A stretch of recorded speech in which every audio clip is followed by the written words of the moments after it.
5 days, 4 beautiful Bavarian towns, 1 itinerary with local secrets you won't be finding anywhere else. Hey, you're here with Ben and Camille from Near From Home, locals guides to Bavaria and beyond, and today I'm taking you on a journey through what might just be the most romantic medieval corner of Germany. If you've been dreaming of cobblestone streets, half-timbered houses, and towns that look like they're straight out of a fairy tale, then you're in for a treat with this 5-day Bavarian adventure, because I am about to show you Nürnberg's secret spots, Bamberg's legendary beer, Rothenburg's medieval magic, and my absolute favorite discovery of them all, Nördlingen, the meteorite crater town that blew my mind. This isn't just another touristy highlight reel thrown together by the boring for the basic. These are the places I personally recommend as a local expert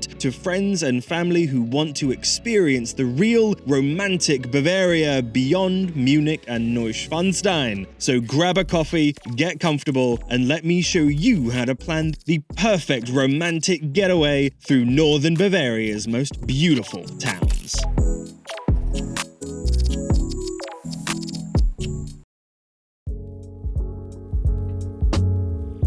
Our journey begins in Nuremberg, the cultural capital of Franconia, for the first 2 days of our itinerary. There really is just that much and more to do in this beautiful city. Now, most tourists are going to rush straight to the castle, but we're taking things slow to really take it all in, starting across the city at the Waffenhof, a charming little medieval courtyard built right into the city walls. It feels like a permanent Renaissance festival, and it's so close to the train station that many tourists walk by in their hurry to get into the action. You'd be surprised how something so good can actually be so easily missed, hiding in plain sight. So when entering this gorgeous city, always take the drawbridge path and don't miss exploring the moat beneath it. This green space under the massive walls gives you a perspective that most visitors completely miss. While the central Hauptmarkt of Nuremberg and the main streets naturally get the most attention, Nuremberg rewards wanderers. Both the north and south sides of the river are equally beautiful within the old fortification ring, and the streets are designed for people. They're medieval, remember? They're not designed for cars, which makes this the perfect place to put away the map and get lost amongst the winding maze-like streets. Make sure to explore the river area too, and its bridges. Flow upstream and down to really see it all. My personal favorite bridge is easily the Kettensteg, a modern steel cable suspension bridge standing where once a wooden medieval bridge had crossed. The Maxbrücke offers the best photo opportunities of the other iconic wooden covered bridge, of course, and no journey would be complete without walking beneath its rafters. So you gotta do both. Before ending your first day, don't forget to stop by the castle itself. We have finally earned it after all, and I'd highly recommend hanging out underneath the fortified walls amongst the plaza with Albrecht Dürer's house, one of the few true surviving buildings from its time, the late 1300s, and probably the best preserved medieval home me and Camille have ever seen in any country. The whole building is a museum to Germany's most famous Renaissance artist, and I would highly recommend the experience. Before moving on and showing you my favorite food spots though, one warning: never eat at the first restaurant you ever see on a main square. Always have a gander around and don't just stop at the first option. I promise you, you'll always find more. Let's start our culinary journey though back at that Hauptmarkt for Lebkuchen Schmidt, which locals, mostly in agreement, consider to be the second best Lebkuchen in the world. The first place prize naturally going to the hometown of whoever you're actually talking to, or maybe even their own family. Fair play, but unless you're inviting me to your house, I'm going to stick to Lebkuchen Schmidt. Their Dominoes, the dark chocolate-covered treats with apricot jelly, Lebkuchen and marzipan all in layers, are absolutely heavenly. I might actually prefer them a bit more than the Lebkuchen. And myself, I can never resist an Emperor's Lebkuchen in their commemorative tin. They just look so good. They make great gifts. What makes Nuremberg's Lebkuchen so special is how moist and flavorful they are. Filled with tiny chopped nuts throughout, they have such a distinct rustic quality. Not as overpoweringly sweet as a modern cookie, there's something very charming about it all. For authentic Franconian sausages, visit the Bratwursthäusl. It's amazing.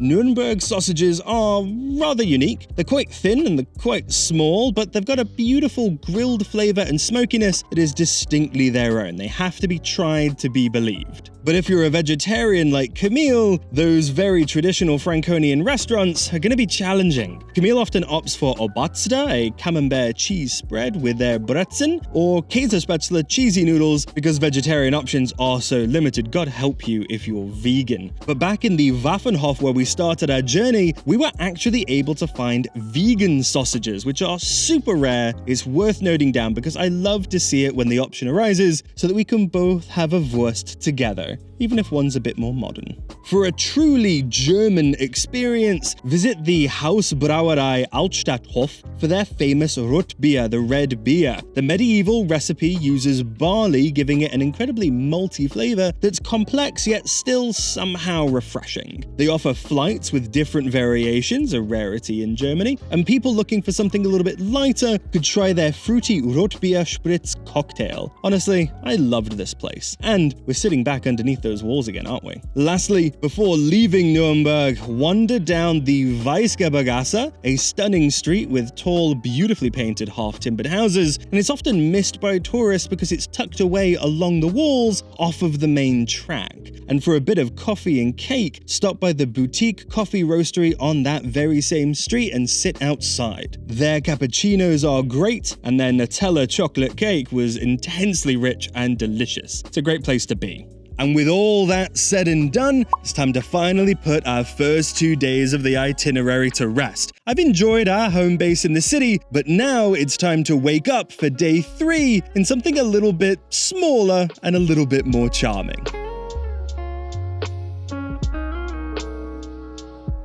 Good morning from Bamberg. Day 3 takes us to the true beer capital of Franconia. This tiny town has 13 breweries within its limits, 60 in the surrounding area, and an astonishing 240 in the wider region. Walking through Bamberg's old town feels like stepping into a fairy tale. The narrow cobblestone streets, the half-timbered houses, the truly picturesque river setting. Honestly, it's almost too much to take in at times. Though frankly speaking, everywhere on this itinerary is stunning, otherwise why would it be on my list? So make sure you've brought some good walking shoes, you're gonna need them. The absolute highlight of the town has to be the Old Town Hall, or the Altes Rathaus. This building is just mind-blowing. It sits on a tiny island in the middle of the river, connected by bridges on both sides. Further downstream, you'll find a lovely little ferry river crossing and tons of nature spaces too. This town couldn't be more charming if it tried. What makes Bamberg truly special, though, isn't just the architecture, it's the beer culture.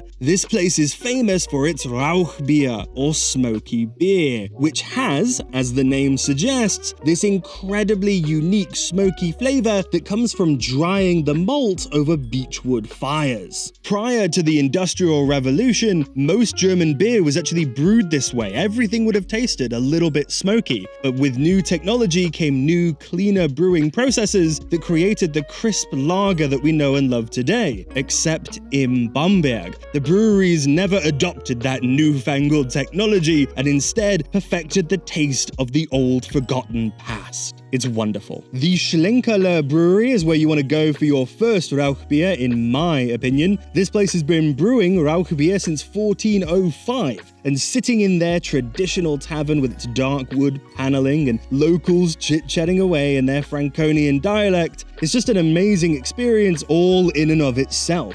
For food, you gotta try the Bamberger Zwiebel, or the Bamberg onion, which is stuffed with ground pork, spices and gravy, topped with bacon. It pairs beautifully with a smoky beer. Pork, barbecue, and smoke. It's a classic combination that humans have seemingly known about for centuries. But here's a local tip for you: don't just stay inside the breweries. When the weather is right, grab a radler and join the locals drinking on the street. This good old street beer culture is quintessentially German. Honestly, this highlight reel barely does Bamberg justice, so naturally I'd recommend checking out our two-part series on Bamberg too if you're sold on this adventure and need a deeper dive with even more details. But for now, Day 4.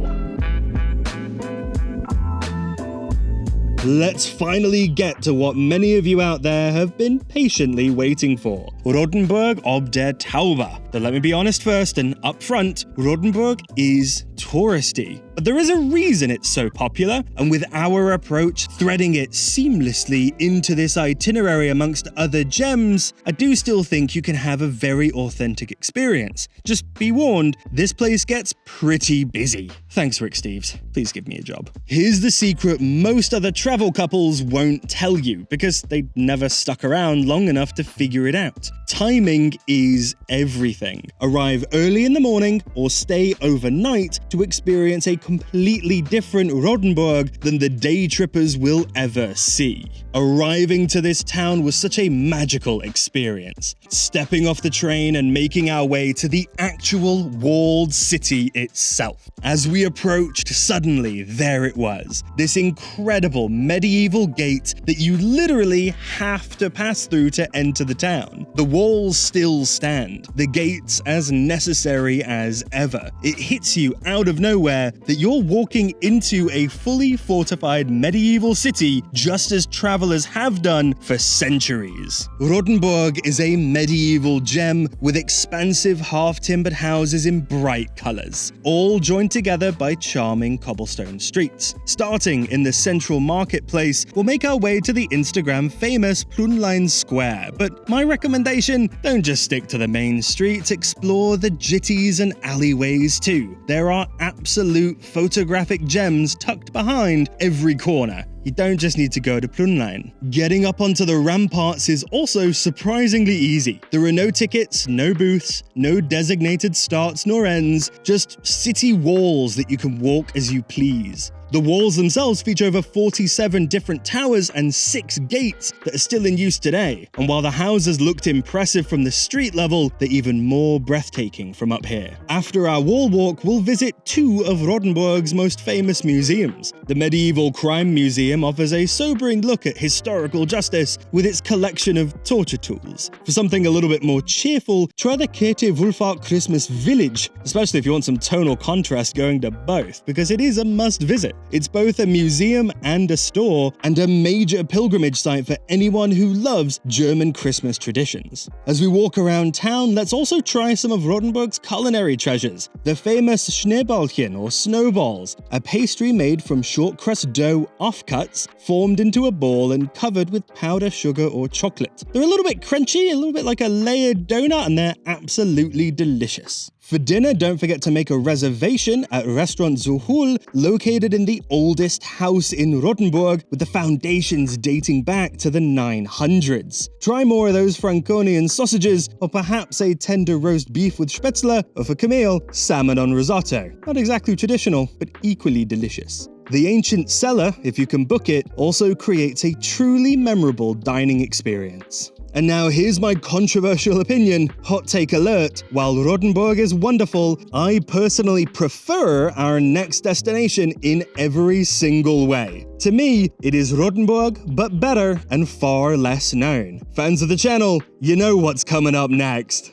But before we get to it, I do hope you're enjoying this romantic journey through Germany's most enchanting towns. If these cobblestone streets and medieval wonders are getting you excited about planning your own getaway, I want to remind you that we do offer personalized itinerary consultations to help make your trip perfect. Link on screen and in the description box below. It's a great way to get to meet you guys at home, gain a little bit of support for the channel, and make sure that your trip will be every bit as special as it deserves to be. Our channel channel is built on sharing authentic local experiences that you're not going to find in your typical travel guides. So if you're finding value in these hidden gems and insider tips, please consider supporting us in other ways too, by liking the video, subscribing, or sharing with your friends who love travel as much as you do. Your engagement truly helps our small channel grow and allows us to keep creating content just like this. And of course, you could just leave us a tip if you think we've earned it. But now, let's continue our romantic adventure by finally getting to the best destination. We've saved the best for last, naturally.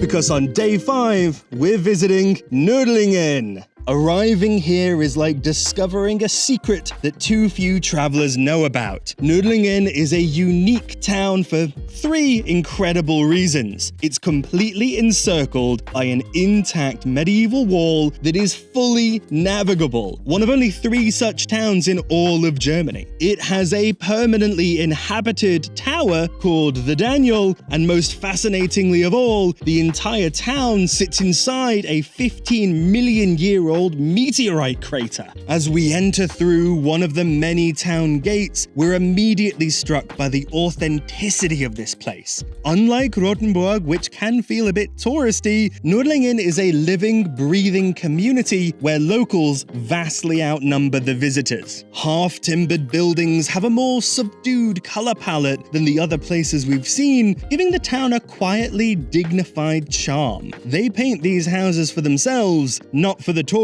and their Instagram photos. Our first stop, however, is the Daniel, the heart of the town. And despite my fear of heights, I'm determined to climb it because there's someone special at the top I want to meet. The tower's permanent resident, a 15-year-old lucky cat called Wendelstein. The tower guard informs us that the cat is indeed a permanent resident of the tower, making her the only full-time guard left in this medieval landmark. The view from the top is incredible. You can actually see the rolling hills that form the rim of the meteor crater, which locals call the Green Crown, encircling the town. And if you time your visit right, you can experience all 4 bells ringing at once on Saturday afternoon at 4 p.m. It's a powerful, visceral experience as the entire tower shakes a little bit from their sound. From here, you'll also be able to fully appreciate how pleasing Nördlingen's city planning is. A perfect circle with the Daniel at its center. I just love it. Being here on a Saturday morning is great too for the foodies, as the town holds its weekly farmers market in the town center, of course. Unlike the tourist-focused markets in more popular destinations, this is where locals actually do their shopping. You can hear genuine conversations as neighbors bump into neighbors, making the town feel alive and authentic. But I'm not here to chat. I'm here for the legendary Strawbenwurst, Nördlingen's secret sausage with a recipe dating back to the late 1600s. And unlike most German sausages, they're sold and cooked from raw right in front of you. No pre-parboiling, which creates a uniquely tender texture, so they tell me, and that crispy outer layer is too good to describe. You just need to eat this sausage, mate. But after you're satiated with your savory treats in the market, head over to the Café Konditorei next to the Daniel for the best cake in town. I recommend their Gerd Müller cake, featuring pistachios, berries, cream, and marzipan, and don't miss out on the Nördlingen Mandel either, a dark chocolate confection with soft nougat at its center along with some roasted almonds. I think that might be my favorite. Next, we're going to be heading over to the Ries Crater Museum to learn more about the meteorite impact that shaped this region 15 million years ago. The museum explains how this cosmic impact unleashed its destructive power to permanently scar the land. Yet too, it also led to the creation of an abnormally fertile soil and flourishing landscape. There's an incredible artifact here too that makes the museum extra special: an actual moon rock from Apollo 16. During the Apollo missions, NASA sent its astronauts to train right here in the crater because of its geological similarities to the moon. I bet you didn't expect to see that in a charming medieval village, did ya? The highlight of our day for me, though, is simply walking the medieval wall in its entirety as it encircles Nördlingen. At 2.7 kilometers long, it's quite a journey, but I think it's absolutely worth it. The wall offers ever-changing perspectives of the town, with the Daniel Tower always visible in the middle, like a compass point guiding our way. Once again, being up here gives us excellent views of the houses, just like Rothenburg, but so much more. What makes this wall walk special is seeing how real people live within this historic setting. Unlike more touristy medieval towns, Nördlingen shows signs of everyday life. Children playing in parks, laundry hanging to dry, and locals going about their business. It's a perfect blend of true living history. As we complete our circuit around the wall, we finally come to appreciate why Nördlingen might be Bavaria's best kept secret. It offers everything travelers love about medieval German towns, but with an authenticity that's increasingly rare to find. I haven't even told you every single one of my favorite Nördlingen facts. What about Charlie and the Chocolate Factory?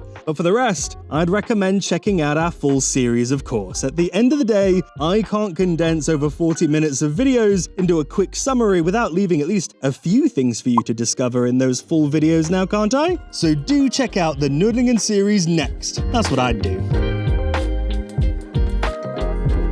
And just like that, our 5-day insider's journey through Bavaria comes to a close. Having lived here for 5 years, I can tell you that this itinerary offers a perfect balance of must-see highlights and hidden gems. The beauty of this route lies in its flexibility. I've done so many different variations of this over the years, spending some extra time in Bamberg for more unique beer, or lingering longer in Nördlingen to escape the crowds. No matter how you play it, this is the route to take. And lastly, what makes it special to me is that it's not based on a quick visit or a desire to follow the tourist hits. I crafted this with love from my in-depth knowledge that I've gained by exploring Bavaria as a resident. So don't forget to check out our in-depth videos on each of these destinations next to finish planning your trip. The links are all in the description below, on screen now, and each video dives even deeper into the things to do and, more importantly, what to eat in every location. If you've enjoyed following along in our romantic Bavarian journey, please hit that like button too, and subscribe to Near From Home and grow our travel community for more off-the-beaten-path destinations across Europe. Please do try to support us if you can. Drop a comment letting me know which of these towns you'd most like to visit, or which one you've been to already. Tip if you can and if you think we earned it, and don't forget to book an itinerary consultation too if you want a personal touch and cross-check from experts on your next trip to our neck of the woods. Thank you all so much for watching, and I'll see you in the next video, wherever that might be.